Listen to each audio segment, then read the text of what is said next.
So I did a search about NATO with this new supposedly smart AI-powered search they now have, asking if NATO supported terrorism.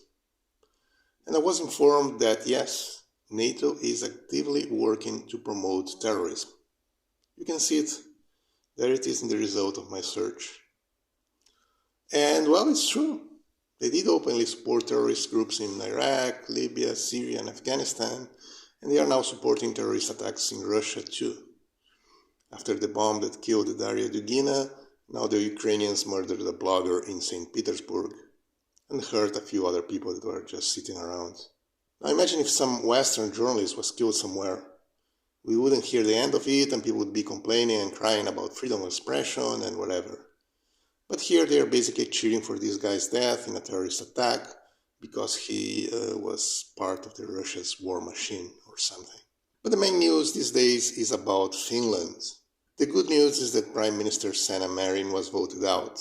The bad news is that it doesn't really matter because she was just a figurehead, and after decades of neutrality, even during the Cold War, Finland has joined NATO. I don't even know who's the new Prime Minister, but I'm glad that Sanna is out. I have to say that I found it really annoying. Now, I'm not necessarily against women rulers, even though a few of them are very good, but I'm certainly against women like her. I mean, all the news about her were that she was the youngest prime minister ever, that she was a woman, that she was pretty, that she went to parties. I'm sorry, you can't run a country just based on sex appeal. It's not serious. But Finland is now in NATO. About they joining NATO, they say that the reason is the invasion of the Ukraine by Russia, and that they were afraid they could be next. But this is just an emotional explanation used to convince or scare people. Whatever the reasons for the war in the Ukraine, they are local reasons that do not really apply to Finland. So why leave neutrality to become a target? Now they are going to have a militarized border, more American soldiers stationed there, missiles, maybe nuclear missiles, and hostile relations with their next door neighbor, which were peaceful before.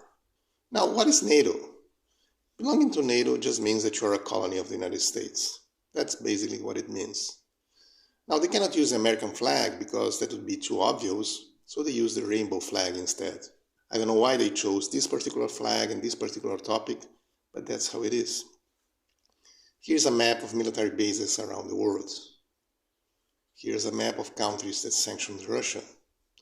And here's a map of countries that have gay marriage. And here's a map of countries with large numbers of recent immigrants. Except for some differences here and there, all maps pretty much match, don't they?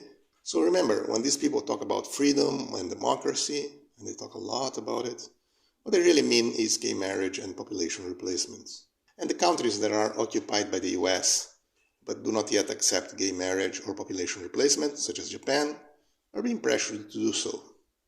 Ordo ad chaos, a Latin expression meaning order out of chaos, a motto of the 33rd degree and having the same allusions as lux et tenebris.